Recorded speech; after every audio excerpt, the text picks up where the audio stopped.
And now we find that the Antichrist in the last day will deceive all that dwells upon the earth, whose names were not written in the Lamb's Book of Life from the foundation of the world. E agora verificamos que o anticristo, no último dia, enganará todos os que habitam sobre a terra, esses cujos nomes não estavam escritos no livro da vida do Cordeiro desde a fundação do mundo. Your name was put in God's book before the Lamb was slain, when His program was laid out, the whole thing. You were recognized in that program because you got eternal life. Seu nome foi posto no livro de Deus antes do Cordeiro ser morto. Quando seu programa foi traçado, a coisa toda, você foi reconhecido nesse programa porque tem a vida eterna. The word eternal never did begin and neither can it end. And you are an attribute of God's thinking before the world was ever created.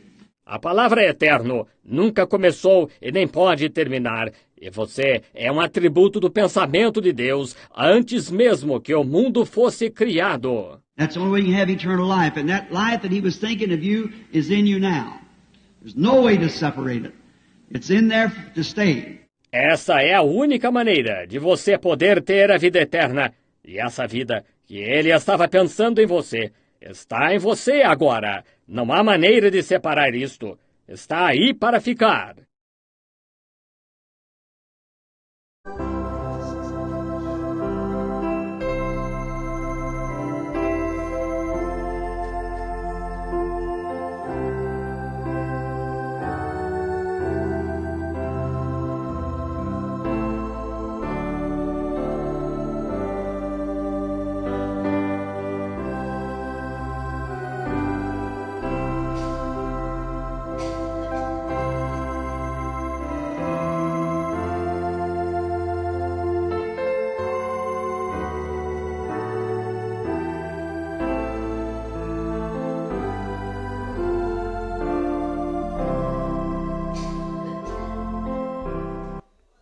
Vamos nos colocar de pé. Evangelho segundo São Marcos, no seu capítulo 11, a partir do verso 20. A leitura para esta noite. Evangelho segundo São Marcos, capítulo 11, a partir do verso 20. Logo após a leitura, nós teremos um hino especial antes da pregação. E eles, passando pela manhã, viram que a figueira se tinha secado desde as raízes. E Pedro, lembrando-se, disse-lhe: Mestre, eis que a figueira que tu amaldiçoaste se secou. E Jesus, respondendo, disse-lhe: Tendes fé em Deus. Porque em verdade vos digo que qualquer que disser a este monte, erga-te e lança-te no mar, e não duvidar em seu coração, mas crer que se fará aquilo que se diz, tudo o que disser lhe será feito. Por isso vos digo que todas as coisas que pedirdes orando, crede, receber e tê-las-ei. E quando estiverdes orando, perdoai, se tendes alguma coisa contra alguém, para que vosso Pai, que está nos céus, vos perdoe as vossas ofensas. Mas, se vós não perdoardes, também vosso Pai, que está nos céus, não vos perdoará as vossas ofensas. Pai celestial, acrescente bênçãos à leitura de tua palavra e que as bênçãos da mensagem possam brilhar no coração da tua noiva nesta noite, Senhor. E aqui reunimos para a Santa Ceia, lembrando do teu sacrifício sangrento na cruz do Calvário, mas o Senhor morreu e ressuscitou, e agora está dentro dos nossos corações para nos ensinar da tua palavra. Pai, tome controle sobre cada espírito neste lugar, é o que humildemente te pedimos, com os corações rendidos, no nome do Senhor Jesus Cristo. Amém. Podeis os assentar.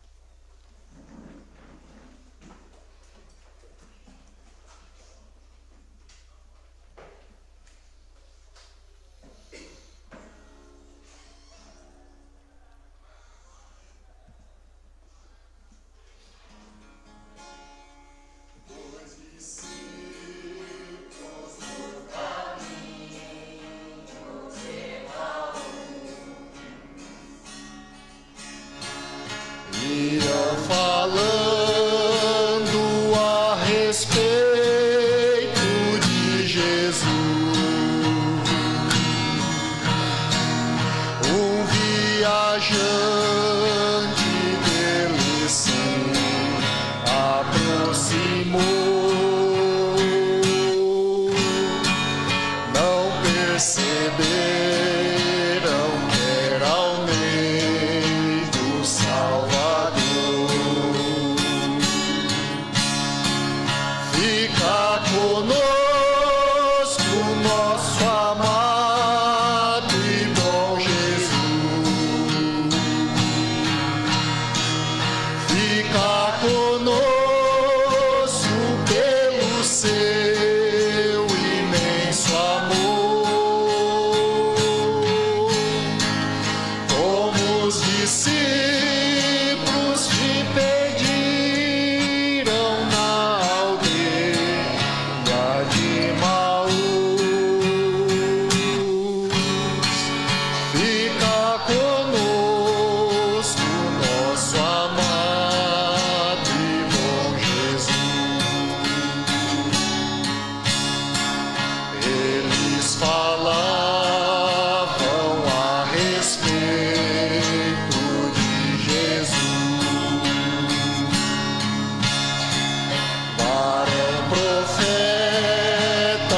Aleluia! Fica conosco, nosso amado e bom Jesus. E Ele está aqui nesta noite conosco.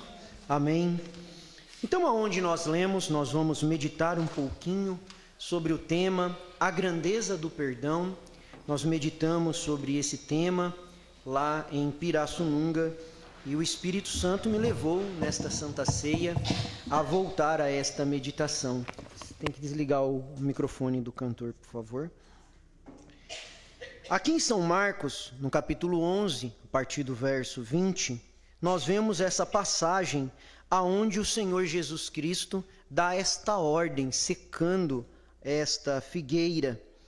E quando Pedro, o curioso Pedro, faz essa pergunta, fala para o Senhor, né? Pedro, lembrando-se, disse-lhe: Mestre, eis que a figueira que tu amaldiçoaste se secou. Ele ficou impressionado, porque foi de um dia para o outro que aquilo aconteceu. Agora observem, irmãos, Jesus não fez uma explicação científica. Olha, se secou porque faltou água na raiz, se secou por causa disso, daquilo, por causa do sol, porque teve um bicho que veio à noite. Jesus não deu uma explicação científica. Muito menos uma explicação espiritual. Não, secou porque eu sou o Filho de Deus, o Todo-Poderoso, e quando eu falo tem que acontecer, tem que suceder, tem que ser dessa maneira. Não, ele também não deu uma explicação. Sabe qual foi a resposta de Jesus para isso? Observe aí. Jesus respondendo disse-lhes: tende fé em Deus. Qual que era a resposta? Como que a figueira se secou, Senhor? Foi por algum meio científico? Foi por algum meio espiritual? Foi por quê? Foi pela fé em Deus. Não importa o quanto é impossível qualquer coisa, para Deus tudo é possível.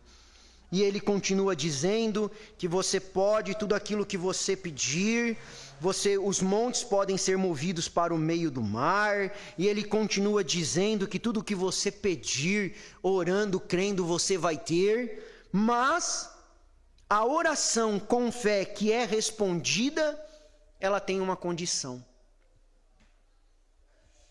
No meio do assunto, falando sobre ter fé em Deus, falando sobre montanhas se movendo para os meios dos mares, no meio de falar que tudo aquilo que você pedir, crendo, você vai receber, mas que sermão bonito, que sermão de ânimo, é isso, Senhor, tende fé em Deus. Daria para pregar uma semana, um mês só sobre isso. Os montes se movendo, nada pode parar diante de você. Mas tem uma condição. A condição está no verso 25 e no verso 26. E é por causa disso que muitas orações não são respondidas. É por causa disso que muitos montes, e vamos tomar por montes aqui, os problemas das nossas vidas, as nossas dificuldades, as nossas lutas diárias, aquilo que nós não recebemos, vamos tomar como montes isso. Por isso que esses montes não se movem.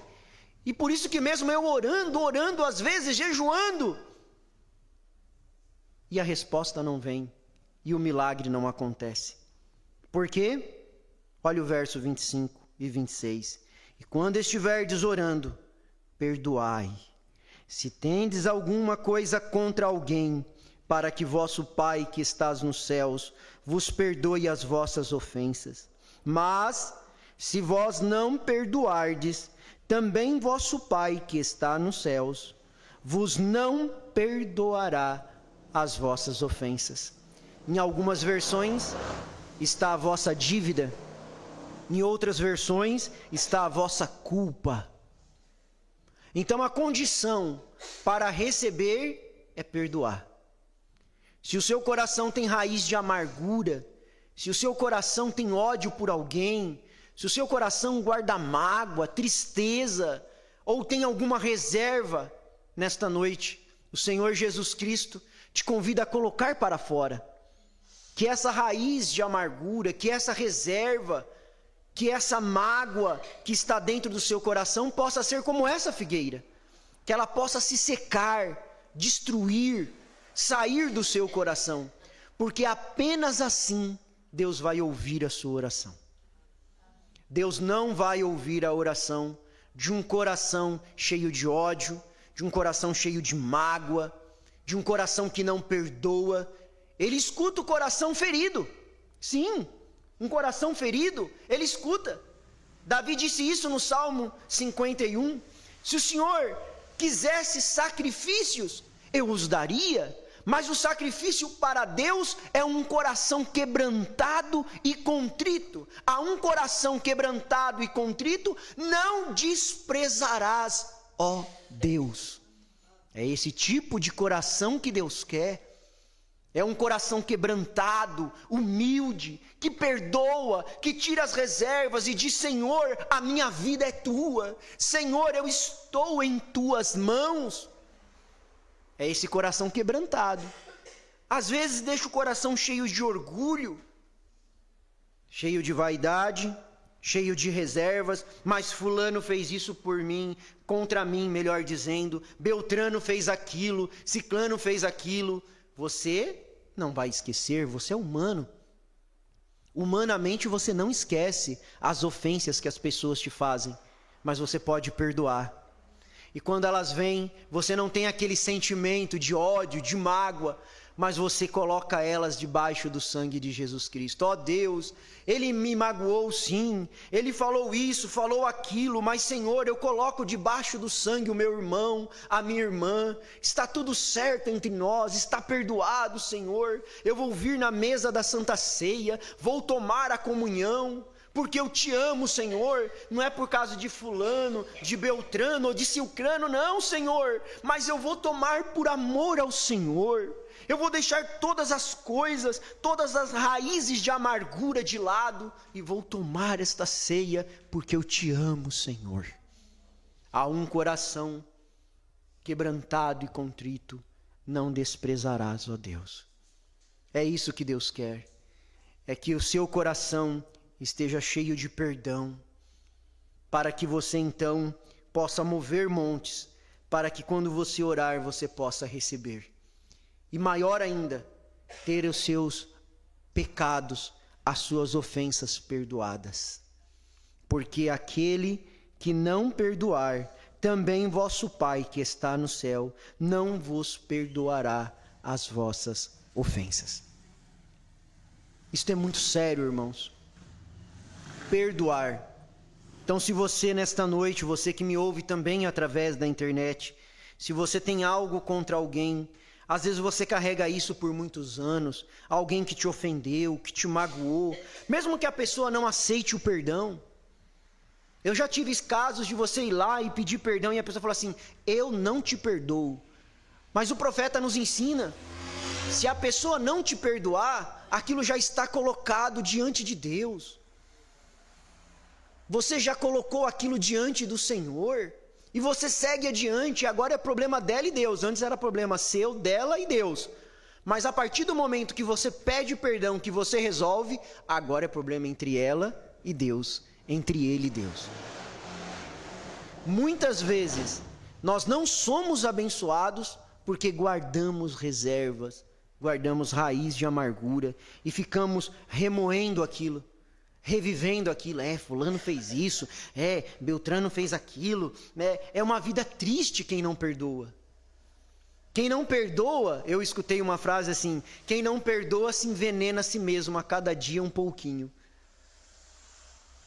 Quem não perdoa é isso.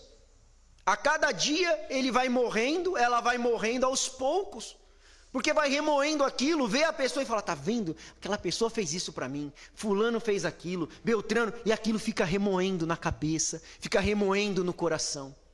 Mas nesta noite, o Senhor Jesus Cristo te convida a colocar tudo diante do altar. E não existe pecado, não existe mágoa que o sangue de Jesus Cristo não possa perdoar, não possa limpar. Amém? E o profeta de Deus, na mensagem Perguntas e Resposta, número 15, a partir do parágrafo 98, ele diz assim: agora, aí está a pergunta: Eu não a observei quando li há pouco tempo atrás. Aí está a pergunta agora. Se esta pessoa está presente, deixe-me ler para você. Eu vivi muitos anos em pecado até que encontrei o Senhor. Por favor, irmão Brana, vem. Eu pequei outra vez e não sou digno de estar diante de ti neste lugar santo. Por favor, diga-me se posso restaurar-me completamente outra vez. Sim? O irmão Brana responde: você não pecou, meu amigo, tanto assim, para que não pudesse ser restaurado.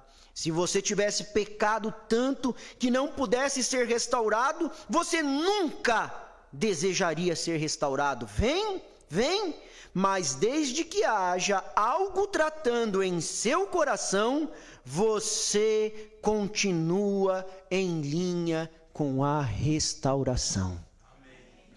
Quando eu cruzei a linha, muitas pessoas perguntam, o profeta fala da linha, do juízo e da misericórdia. Como eu sei que eu cruzei ela, pastor Ezequias? É simples, é quando esse desejo de restauração não está mais no seu coração. Não é quando você errou, não é quando você falhou, não é quando você cometeu um equívoco, não é quando você escorregou lá no mundo, não é isso que é cruzar a linha. Mas cruzar a linha é quando você faz tudo isso, guarda mágoa, guarda raiz de amargura, e não faz diferença para você. Você continua tudo bem, aparentemente bem, tudo está certo, você não tem medo do juízo de Deus, fica que nem aquele juiz iníquo que não temia nem a Deus, diz a Bíblia, e nem aos homens. Que ousadia! Posso viver afastado de Deus? Posso viver afastado de tudo que é correto, do perdão, da misericórdia? Posso viver afastado disso e não preciso ter medo. Então, quando você perde esse senso de restauração, eu gosto de usar a expressão do profeta, essa voz dentro de você, quando ela apaga, então você cruzou a linha entre o juízo e a misericórdia. Foi apagado. Não existe mais nada em você para ser restaurado. Não existe um desejo de ouvir a palavra. Não existe um desejo de acertar. Às vezes você não tem força para acertar. Às vezes não é o tempo de acertar. Mas aquilo te remói por dentro, como o irmão Brana diz. Mas desde que haja algo tratando em seu coração, você continua na linha da restauração. Culpado no mínimo, é culpado no máximo. Eu pequei muitas vezes. Todo dia, cada um de nós faz coisas que não queremos fazer.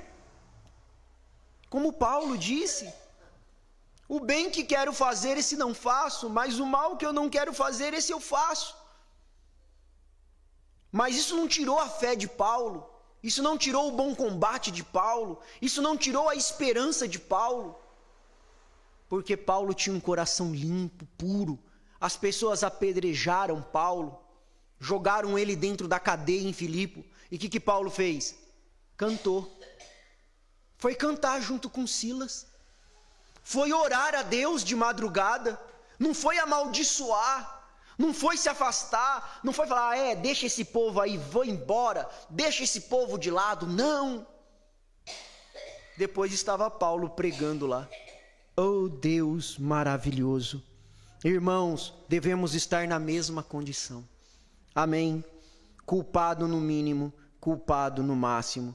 Não é porque você não fez certas coisas e o outro fez. Cada um de nós peca todo dia. Pecado no sentido de erro, não o pecado da incredulidade, erra todo dia, mas existe um sangue, existe uma sublime graça do Senhor ao meu favor, ao seu favor. Perdoe, não tenha reserva contra ninguém. Na mensagem A Perfeição, a partir do parágrafo 55, o irmão Brana diz assim: há algum tempo atrás, aqui em Ohio, eu aprendi uma lição da maneira difícil. Eu estava realizando um encontro em Ohio e estava ficando fora da área urbana.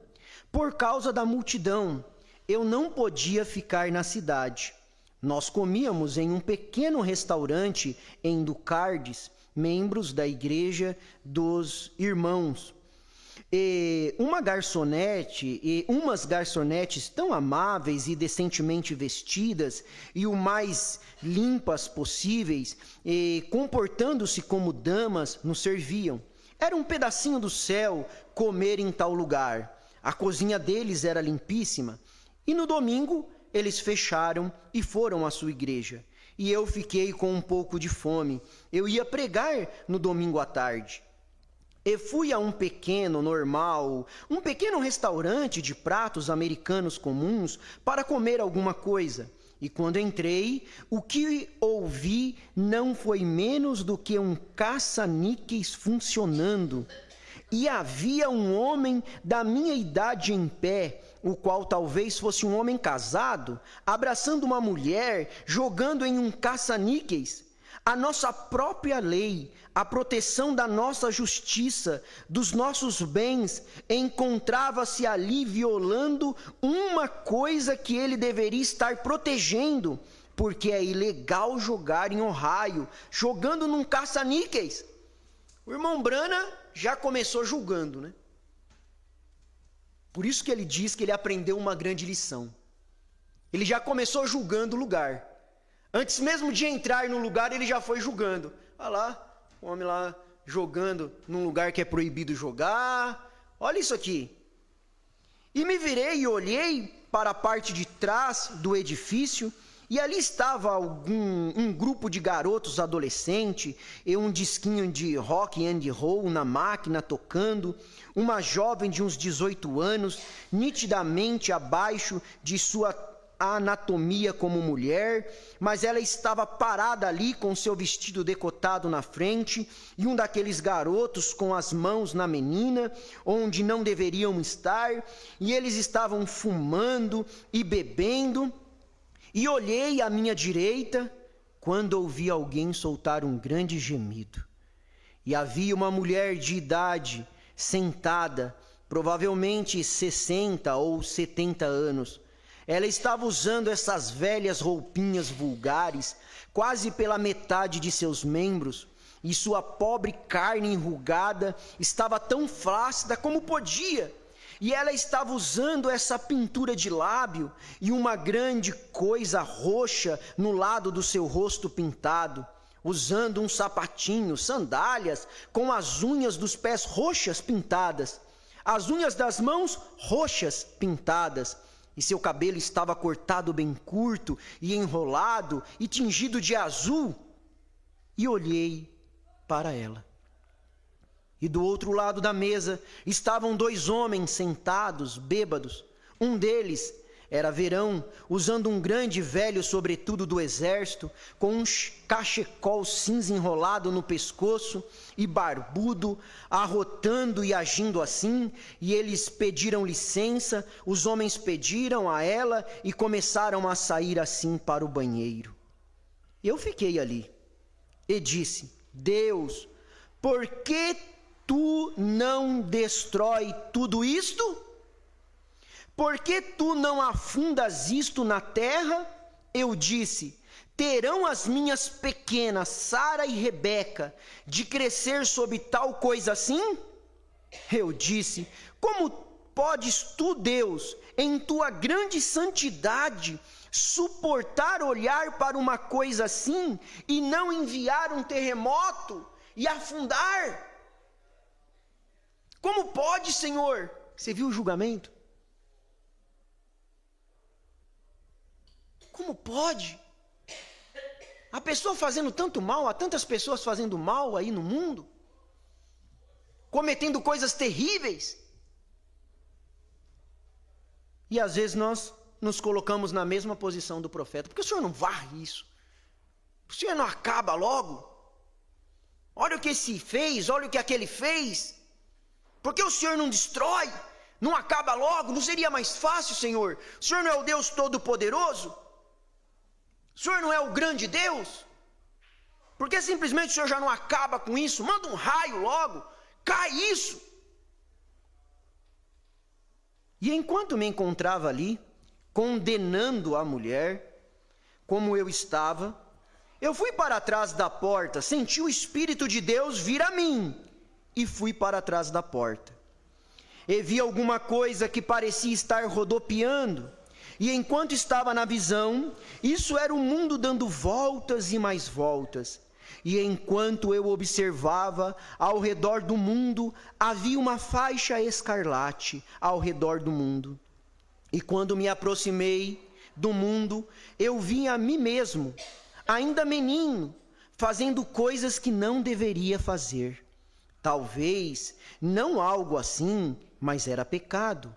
E cada vez que eu fazia algo, eu via aquela grande sombra negra ir em direção ao céu, pelo que Deus teria me matado naquele minuto. Então eu vi, encontrava-se entre eu e Deus, encontrava-se aquele sacrifício perfeito. Eu o vi ali de pé, com os espinhos em sua cabeça, e o cuspe pendurado em sua face. E cada vez que meus pecados começavam a ir na direção de Deus, ele o alcançava, o pegava como um para-choque no carro, e ele estava me protegendo da morte. E cada vez que eu fazia qualquer coisa errada, Deus teria me matado. Certamente sua santidade requer isso, sua lei requer isso, e cada vez que eu fazia qualquer coisa, ou que você faz qualquer coisa, o sangue de Jesus Cristo age como um para-choque. Irmãos, nunca saia de trás desse para-choque. Não saia de trás do sangue de Jesus Cristo, não saia da comunhão, fique firme. Aconteça o que acontecer, venha o que vier, permaneça firme, não saia de trás desse para-choque. Tem gente que fala assim, tem que entregar fulano para o diabo, Beltrano para o diabo. Não precisa não, igreja. Basta sair de trás desse para-choque, que já está na mão do inimigo. O inimigo já faz o que quer. Como diz o ditado popular, já pinta e borda com ele já. As coisas não vão para frente, vende, faz, não prospera, não vai, não sai daquilo, e nunca vai sair. Ora, nada acontece, não vê milagre na vida, não vê gratidão, porque não perdoou. Quem está atrás do para-choque, perdoa. Porque vê o que o profeta viu. Talvez eu não sou culpado daquele erro, eu não sou culpado daquela falha, mas eu também não sou perfeito, eu também errei, eu também erro, eu também tenho falhas. Não tenho a falha do pastor, não tenho a falha da esposa do pastor, não tenho a falha da filha do pastor, mas eu tenho falhas também. Mas eu estou de trás do sangue de Jesus Cristo, que não me mata. Então, irmãos, não queira tirar a pessoa de trás do sangue, mas estique as suas mãos através da oração e diga: venha meu irmão atrás do sangue de Jesus Cristo, venha minha irmã atrás do sangue, perdoe, limpe o seu coração, venha atrás desta proteção divina. É o convite que o Espírito Santo faz para cada um de nós. E vi aquela faixa escarlate. Significava que, então, o sangue ainda protege a terra. E enquanto me encontrava olhando, eu me aproximei dele enquanto o observava, e pude ouvi-lo dizer: Pai, perdoa-o, ele não sabe o que está fazendo. Cada vez que você comete uma falha, um erro, o Senhor Jesus Cristo, diante do Pai, diz isso: Pai, perdoa o pastor Ezequias, ele não sabe o que está fazendo. Pai, você coloca o seu nome. Ele não sabe o que está fazendo. Não mate, Senhor. Não mande suas pragas sobre ele, sobre elas. Era para ela morrer agora. Só dela ter aberto a boca, a boca, para falar isso, já era para um raio do céu ter descido e matado, dela estar falando contra um filho, contra uma filha de Deus. Mas Pai, perdoa perdoa ele, perdoa ela, eles não sabem o que estão fazendo. Mas o juízo chegará. Fique de trás do sangue. Amém?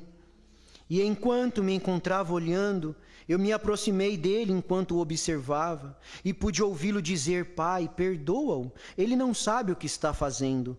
E olhei para baixo e havia um livro, e ali havia um anjo registrando em pé ao seu lado. E toda vez que eu pecava, era colocado no livro, e meu nome estava nele. E percebi que algum dia aquela faixa de sangue seria tirada. E eu teria que ficar na presença de Deus com a minha vida pecaminosa. Mas eu vi, por sua misericórdia, que ele refreava o meu julgamento. Um dia, mas eu sou eleito, eu sou eleita de Deus. Eleito não pode se perder, mas eleito tem comportamento de eleito.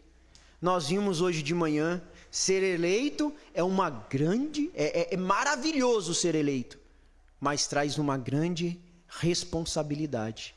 Amém? Eleito tem comportamento de eleito. Já pensou chegar diante de Deus com todos os seus pecados registrados e você não ter o sangue ao seu favor? E eu fui a ele humildemente, olha a atitude do profeta, e ajoelhei e me disse: ó Jesus, tu, Filho de Deus, sou indigno de vir à tua presença, mas, por favor, não me perdoas pelo que tenho feito? E ele tocou o seu lado com a sua mão, pegou o velho livro e escreveu: perdoado. Nele atirou-o para trás de si, e meus pecados desapareceram. Então ele olhou-me com uma expressão severa e disse: agora eu o perdoei, mas você quer condená-la? É bom sentir a força do perdão. O irmão Brana sentiu, o profeta sentiu a força do perdão. Ele pôde ver aquele arco-íris escarlate protegendo. Ele pôde ver o anjo registrando ali todos os seus pecados, e Jesus colocando o dedo do lado e com seu sangue escrevendo perdoado. Ele sentiu a força do perdão e falou: Senhor, obrigado pelo perdão, muito obrigado por me perdoar, como eu te amo, em outras palavras. Ficou todo alegrinho, não ficou? E Jesus olhou severamente para ele e disse: agora eu o perdoei, mas você a está condenando? Mas se vós não perdoardes, também vosso Pai que está no céu não vos perdoará as vossas ofensas. É bom sentir a força do perdão, é bom sentir a grandeza do perdão, mas melhor ainda é estender este perdão às pessoas. Amém? Então, se você nesta noite está com o seu coração pesado, se você nessa noite tem alguma coisa contra alguém, o Espírito Santo agora pede que você incline a sua cabeça, feche os seus olhos, e nesse instante, com esta unção de perdão, que você possa estender essa gratidão. Você está grato por ser perdoado? Você está grata por ser perdoada? Não é bom sentir o perdão de Jesus Cristo? Saber que Ele tem escrito no livro: está perdoado, está perdoada, que você não vai ter que responder naquele dia, mas você estará julgando o mundo junto com Ele. Não é bom saber disso? E agora Ele te convida a estender este perdão, todos com os olhos fechados. Espíritos se movem de pessoas a pessoas. O Espírito pode sair de uma pessoa e te pegar. Seja reverente nesta hora. Perdoe. Irmão Brana escutou aquela voz dizendo: Pai, perdoa, ele não sabe o que está fazendo. Jesus Cristo dentro do seu coração nesta noite diz a mesma coisa. Fale intimamente, não precisa ser em voz alta. Diga: Pai, eu perdoo fulano, Pai, eu perdoo aquela pessoa que fez isso. Estenda o perdão. Você já sentiu a grandeza do perdão no seu coração? Ele te perdoou. O irmão Branham viu ele com a coroa de espinho, cuspe em sua face, mas cada vez que tinha um erro, ele ia lá e escrevia com o sangue dele: está perdoado. Eu errei na escola, está perdoado. Eu pensei uma coisa errada no meu quarto, está perdoado. Eu fiz uma coisa errada que não deveria estar feita, está perdoado, está perdoado, está perdoado, está perdoado. Eu não vivo da maneira que eu deveria viver, está perdoado, está perdoado. Eu não sou o marido que eu deveria ser, está perdoado. Eu não sou a filha, eu não sou a mulher. Está perdoado, está perdoado, está perdoado. Eu fiz coisas que eu me envergonho, mas está perdoado, está perdoado. E agora você tem a oportunidade de estender este perdão e dizer: fulano fez isso para mim, está perdoado, está perdoado. Eu coloco diante do Senhor. Às vezes mamãe me magoou, às vezes eu tive um pai que não foi um pai para mim, eu tive uma mãe que talvez não foi uma boa mãe para mim, eu tive dificuldades, problemas, mas agora eu digo: está perdoado. Eu não vou poder esquecer, mas eu posso perdoar. Eu não posso lançar no mar do esquecimento, mas eu posso lançar no sangue de Jesus Cristo nesta noite. Está perdoado, está perdoado. É sua oportunidade, meu irmão, minha irmã, de estender o perdão para alguém e deixar o seu coração limpo, seu coração puro.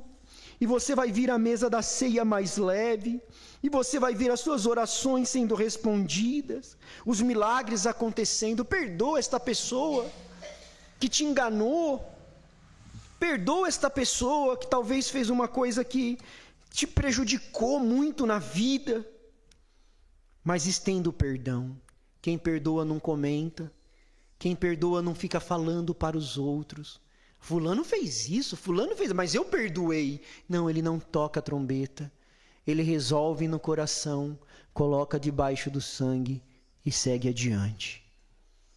Eu amo. Todos com os olhos fechados e a cabeça inclinada. Eu amo. Porque Ele primeiro me amou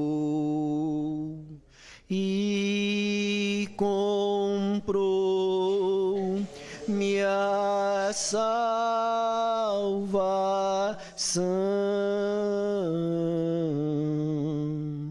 no madeiro, no Calvário.